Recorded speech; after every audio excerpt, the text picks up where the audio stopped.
Wabarakatuh. Ustaz, ya mendengar kajian yang disampaikan Ustaz, memang kan dalam kehidupan itu banyak hal seperti itu Ustaz. Cuman memang kadang-kadang kita, ya saya pribadi gitu, walaupun kadang-kadang sudah tahu ilmunya, kadang-kadang masih aja ya, kadang-kadang tidak bisa konsisten gitu ya. Nah itu gimana ya Ustaz kiat-kiatnya? Artinya kasus saya gitu, saya juga sama ada saudara kandung laki-laki gitu ya. Memang tidak pernah klik gitu Ustaz. Dia maunya ke sana, saya maunya ke sini gitu kan. Walaupun saya sudah tahu, saya harus memulai lagi untuk berbaik-baikan gitu ya. Walaupun dia tidak mau gitu kan. Itu gimana ya Ustadz kiat-kiatnya, artinya saya kan udah berupaya gitu, tapi kadang-kadang kan manusiawi juga, saya suka udah amat dah gitu kan. Saya sudah berupaya, itu gimana ya Ustadznya, maksudnya saya tetap istiqomah gitu walaupun ya menghadapi hal seperti itu gitu. Memang rasa benci kepada saudara itu ya tidak dimiliki oleh anak muda aja, rupanya nenek-nenek juga masih ada juga begitu ya. Aneh banget. Enggak lah, Sat. Enggak juga. Nenek-nenek udah bebas. Tapi belum nenek-nenek. Nah, jadi ada seorang yang bertanya kepada Rasul Sallallahu Alaihi Wasallam, ya Rasulullah, saudara saya itu jahat, tapi saya baikin terus, saya kirim makanan.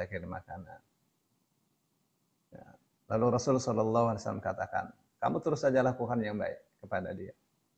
Ya, nanti dia akan bosan.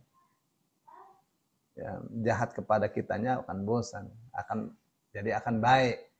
Kasih makanan, kirim makanan. Ya, kirim apa yang menjadi kesukaan dia. Ya, manusia itu bisa berubah. Nah, yang hari ini jahat, besok bisa baik. Yang hari ini baik, besok bisa jahat. Terus saja, ya. Terus saja diupayakan agar saudara kita itu mengerti bahwa kita tidak benci kepada dia. Mana buktinya? Itu kirim makanan.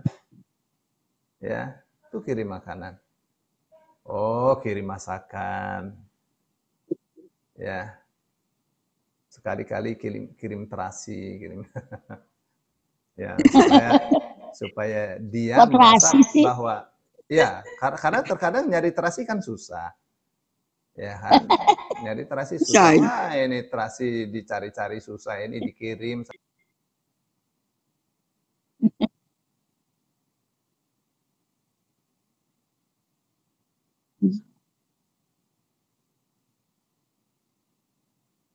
Dan tidak terdengar suaranya ya. Iya, nggak dengar. Ini lagi tuh sinyalnya tuh.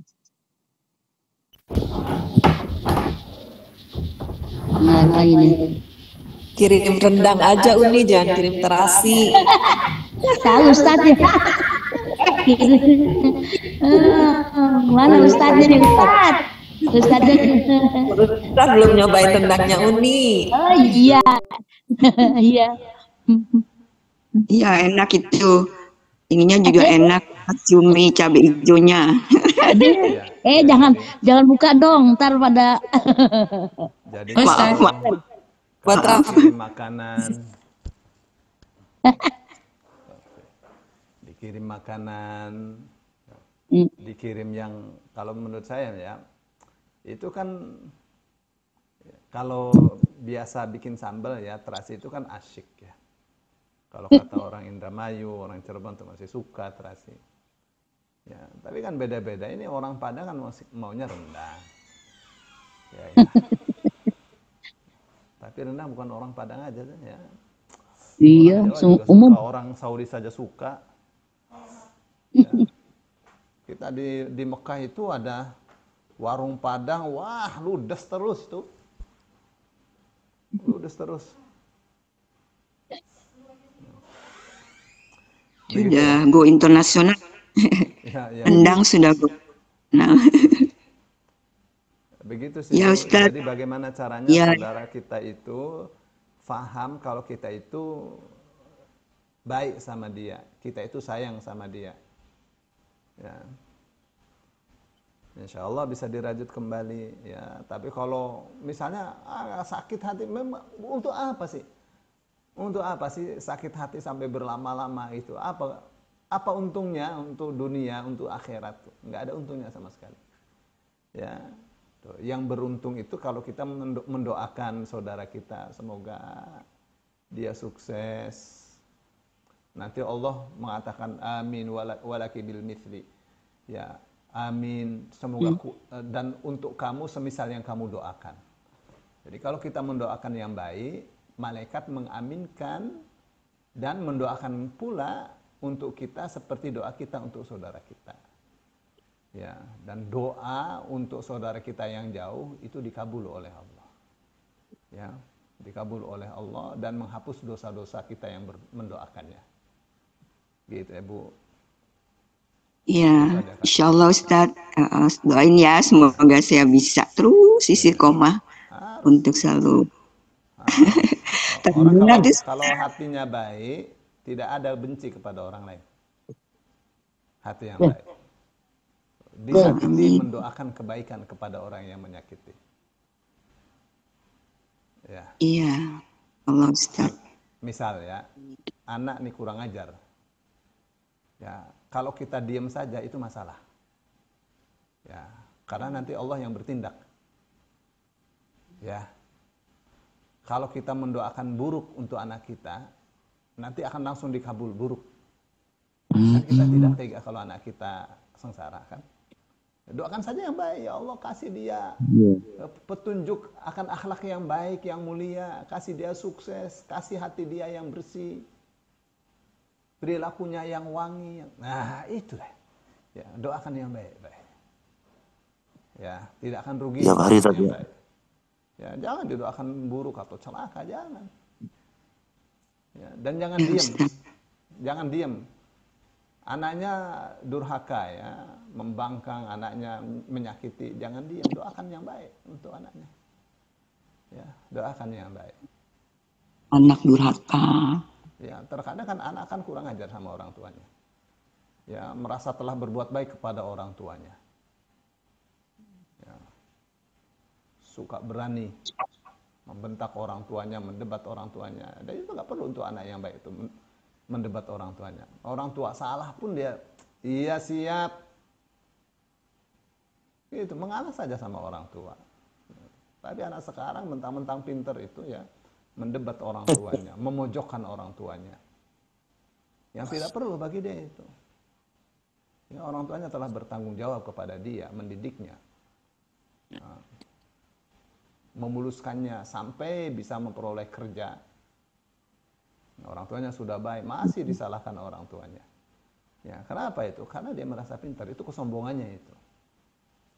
Ya, yang jadi orang tua harus bersabar, didoakan anaknya, ya, didoakan anaknya biar sukses, biar akhlaknya baik, ya, biar takwanya lebih kuat, taatnya kepada Allah, kepada Rasulnya lebih kuat. Pasti nanti akan berbakti kepada orang tuanya itu. Iya. Ya, sabar. Halo, suara masih sampai? Bagus, Sampai. Ustaz. Masih Ustaz. Siap Pak Guru. Begitu, Allah semoga Pak Guru, ya. Jadi kalau hati Sabar. masih ada benci, berarti hati itu masih ada penyakit. Ya, hati masih ada dengki, berarti hati itu tidak sehat. Ya. Hati sedih terus itu enggak sehat itu. Nggak bisa ke dokter ya Ustaz ya. Ya, Kalau hati sakit harus diobati sendiri. Dokternya Al-Quran. Oh, Al-Quran ya. Allah mengatakan, ya ayyuhan nas, wahai manusia, qad ja'atkum maw'izatun min rabbikum wa shifaa'un lima fis suduri wa hudan wa rahmatun lil mu'minin. Allah. Qul bifadlillahi wa birahmatihi fabidzalika falyafrahu huwa khairum mimma yajma'un. Wahai manusia, sungguh telah datang kepada kalian nasihat langsung dari Tuhan kalian. Kalian punya problem apa? Ada nasihatnya di Quran. Wa shifaa'un lima fis sudur. Dan telah datang kepada kalian obat untuk penyakit hati. Apa tuh ya? Al-Quran maksudnya itu. Wa hudan wa rahmah, hidayah dan rahmat lil mu'minin, untuk orang-orang yang beriman. Itu fungsinya Quran tuh. Nasihat, obat, petunjuk, kasih sayang. Nah, obat hati itu, penyakit hati itu apa? Penyakit hati itu cuma dua. Ya, satu namanya syubhat. Syubhat ini berkenaan dengan keyakinan, ragu akan kebaikan Islam, kebenaran Islam. Masih suka syirik, masih suka kedukun, itu penyakit hati itu. Ya, masih menganggap Kristen lebih baik, wah itu penyakit hati. Ya. Nah, obatnya di Quran. Kalau di Quran dijelaskan ya tentang itu tuh. Masa iya manusia disembah? Tuhan tidak pernah akan mati, yang mati itu cuma badannya. Ini apa ini, orang ngomong apa ini? Ya pendeta nih.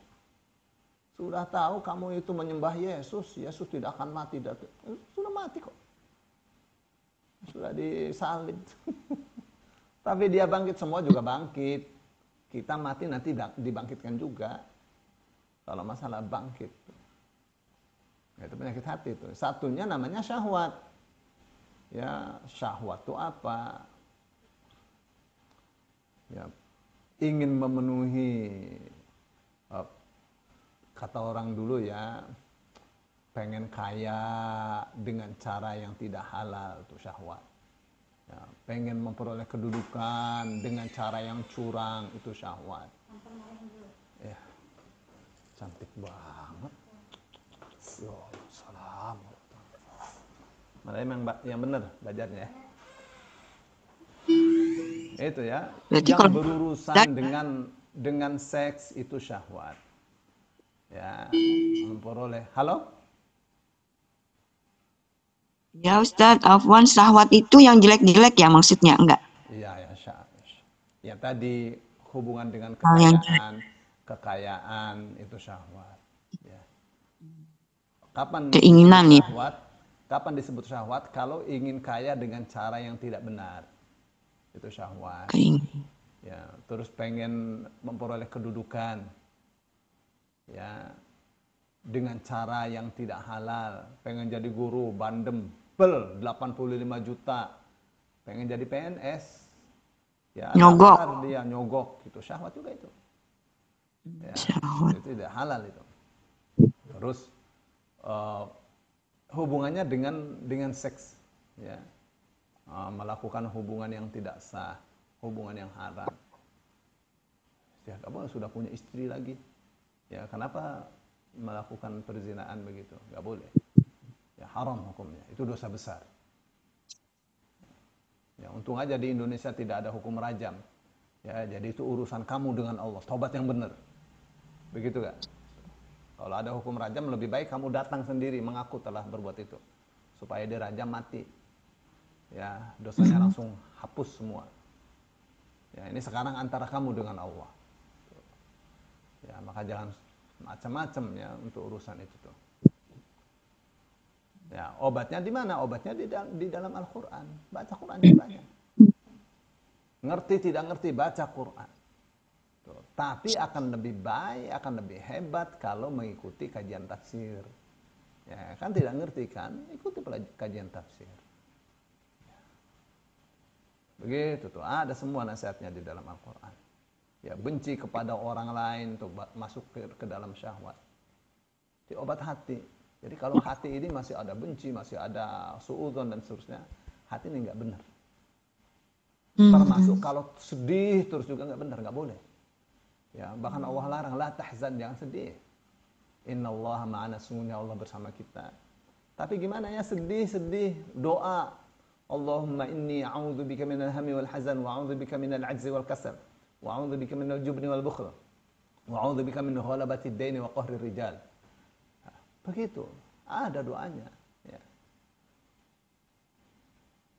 Allahumma inni a'udzubika, ya Allah, sesungguhnya aku berlindung kepadamu minal hammi wal hazan, ya, dari rasa gundah dan sedih, minal ajzi wal kasal wa a'udzubika minal ajzi wal kasal, aku berlindung kepadamu dari sifat yang lemah dan malas, wa a'udzubika minal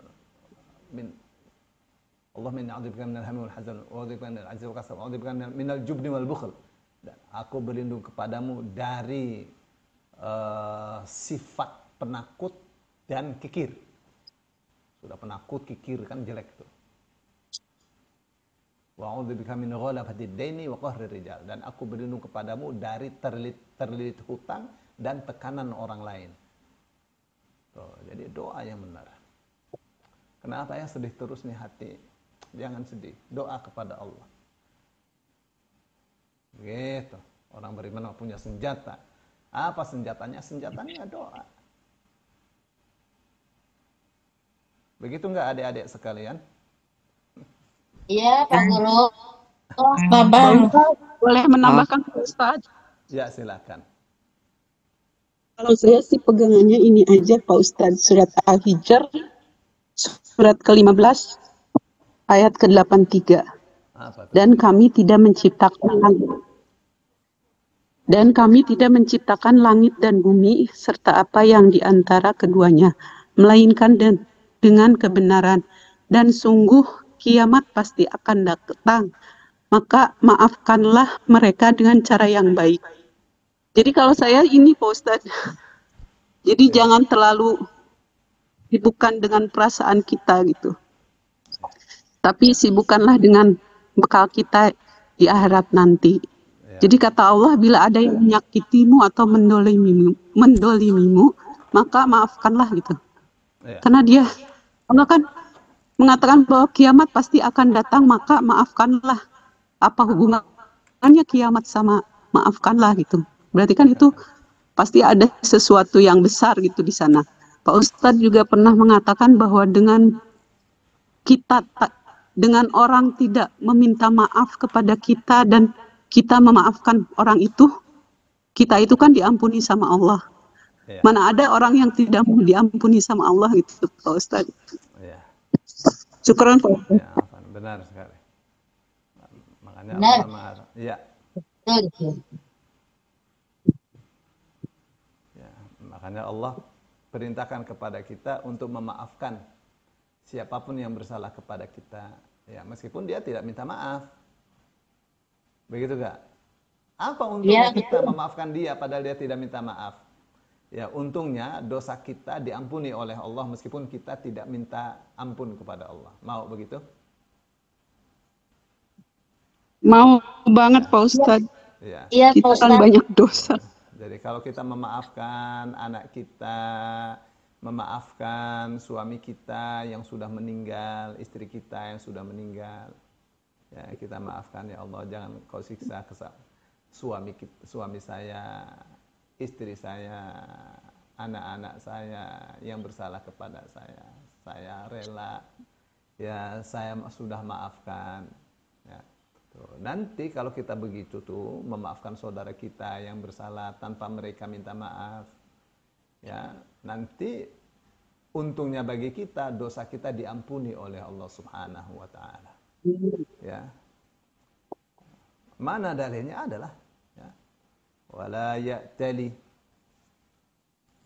dan janganlah bersumpah. Dalam surah apa itu? Di dalam surah An-Nur. Jadi Allah melarang orang yang punya kelebihan harta bersumpah untuk tidak mau menolong saudaranya sendiri, ya, karena kesalahannya. Ya, wala ya'tali ulul fadli minkum. Ya, janganlah orang yang diberi karunia di antara kalian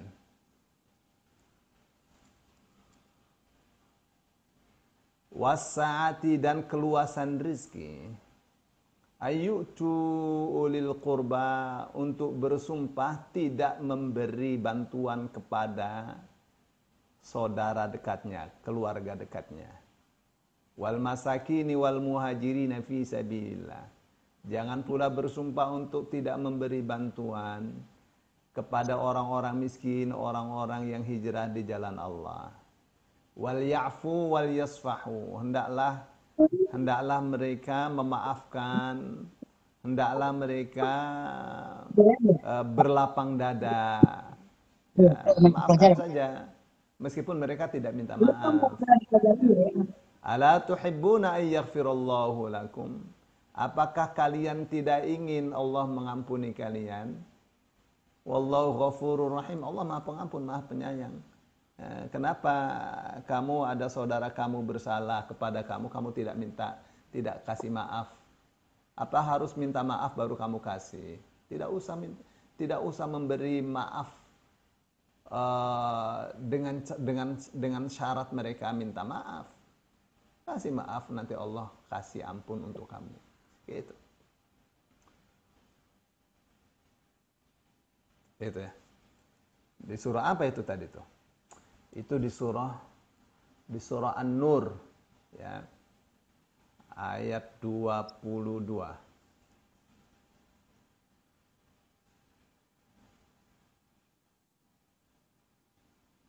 Baik. Cukup?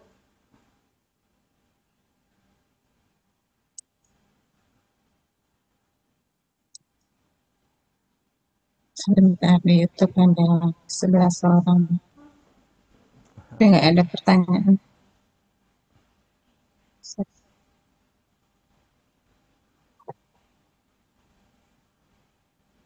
Cukup Bapak Ibu.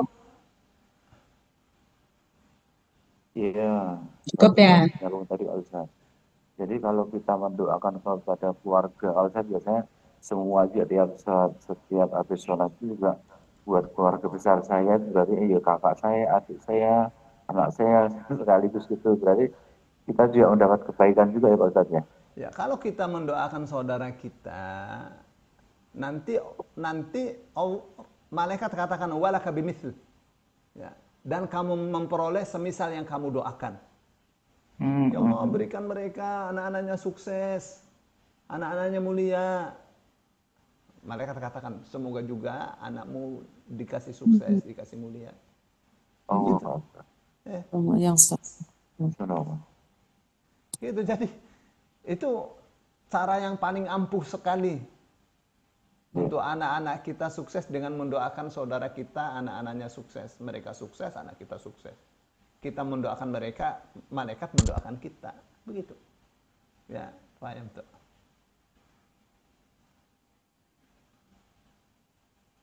Iya betul. Dan saya juga gini kalau mendoakan kepada orang-orang yang sudah wafat ya, para orang tua saya atau istri saya atau siapapun, saya tuh dalam berdoa itu ketika diampuni dosanya, 8 kuburnya, saya sambil membayangkan beliau itu dimakami di mana, katakan ada di Karanganyar, saya sambil bayangkan di makamnya dia. Kalau yang ada di Jakarta dalam berdoa itu saya sambil bayangkan itu makamnya dia di Jakarta gitu saja. Ya, jadi boleh. Itu namanya istihdar. ternyata malah saya seakan-akan saya diarah gitu dalam doa. Jadi bagus. lebih Itu mengenal bagus. lebih. Ya, berarti doanya dihayati ya. Iya, betul. Kan Allah itu tidak mengabulkan orang yang berdoa hatinya kemana-mana. Doanya apa, hatinya kemana-mana. Ya. Iya. Jadi ada orang yang berdoa meminta kepada Allah, ada orang yang cuma membaca doa saja, nggak paham dari yang dibacanya, betul. karena hafal. Iya. Iya, iya saya Ustadz masih tingkatan seperti itu. Saya juga berdoa aja, iya. Ya, Jadi sambil membayangkan seakan-akan kita di makam, di depan makam, di Allah, ampuni Iya. saya, mudah-mudahan di makam kubur, di dalam kuburnya bahagia. Gitu. Iya. Kita doakan saudara-saudara kita yang sudah wafat agar diampuni dosa-dosanya, ya diangkat derajatnya, dimasukkan ke dalam surga Firdaus. Surga Firdausnya gitu ya. Malaikatnya mendoakan, semoga untuk kamu juga yang sama seperti itu. Oh, Amin. Kasih masuk surga Firdaus. Mau gitu. ya, bahasa Indonesia aja ya Ustadz ya. Jadi kalau kita mendoakan buruk, nanti malaikat mengatakan, dan semoga untuk kamu juga, bagaimana? Ah, Iya. begitu. Nah, orang belajar mah peradabannya tinggi, sopan santunnya tinggi. Ya Bu? Ya. Iya Ustadz. Ustadz. Afwan. Ya, dari dulu udah. Kalau imamnya begitu udah. Baik, saya kira Baik cukup. Pak Ustadz, sudah jam Bapak, 7 Ibu. juga. Terima kasih Pak Ustadz. Sama-sama. Iya Ustadz. Enggak Ustadz sehat. Cukup ya, Bapak Ibu ya. Iya Bu Nini. Ya. Selalu Baik. begini. Ya, Mbak Neni.